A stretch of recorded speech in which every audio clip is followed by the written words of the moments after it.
Hello guys, welcome to back mods. आज मी तुम्हाला सांगणार की बिग बॉसच्या घरामध्ये राखी सावंतने एंट्री घेतली आहे ना. राखीनं एंट्री घेतल्याबरोबर म्हटलं की Bigg Boss I am back, मी तुमची पहिली बायको, विसरलं तर नाही मला. म्हणजे हे डायलॉग मानून जेव्हा हे डायलॉग बोलली तिनं, तेव्हा सगळे आपले बिग बॉसचे कंटेस्टंट झाले शॉक आणि हसू लागले. आणि निक्कीला तर डायरेक्ट वॉर्निंगच देऊन टाकली.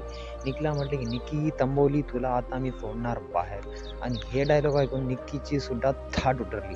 आणि त्याच्यासोबत निक्की म्हटली की आता माझं का होईल. आणि निक्की आणि राखी सावंत हे सुद्धा म्हटले की निक्की आता सस्तीवाली राखी सावंत, आता तुझं काय होणार. कारण की तुम्हाला माहीत असेल बिग बॉसच्या घरामध्ये निक्की तर ओव्हर ॲक्टिंग करू लागली, फुटेज घेण्यासाठी काही पण करू लागली.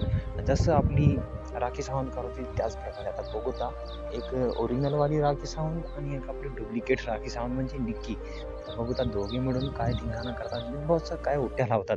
तुम्हाला काय वाटतं की बिग बॉसच्या घरात आता काय धमाका होणार, मला कमेंट करून सांगा. आणि तुम्ही जर राखी सावंतचे फॅन असाल तर तुम्हाला प्रत्येक म्हणजे गोष्टी तिची माहीत असेल की ती कसली कळाकाल मुलगी आहे. त्याच्यासोबत निक्की तर ओव्हर ॲक्टिंग आहे. आता बघूता निक्की वर्सेस आपली राखी सावंत काय होते बिग बॉसमध्ये. आणि बिग बॉसची ट्रॉफी कोण घेऊन जाणार हे पण मला कमेंट करून सांगा. जर तुम्ही बिग बॉसचे सूरजदादाचे डॅडवाले फॅन असाल आणि सूरजदादाला बिग बॉस जिंकायला म्हणजे पाहिजे तुमच्या मनात की सूरजदादा जिंकून घ्यायला पाहिजे, तर मला कमेंट करून भेटूया पुढच्या व्हिडिओमध्ये. तोपर्यंत बाय बाय.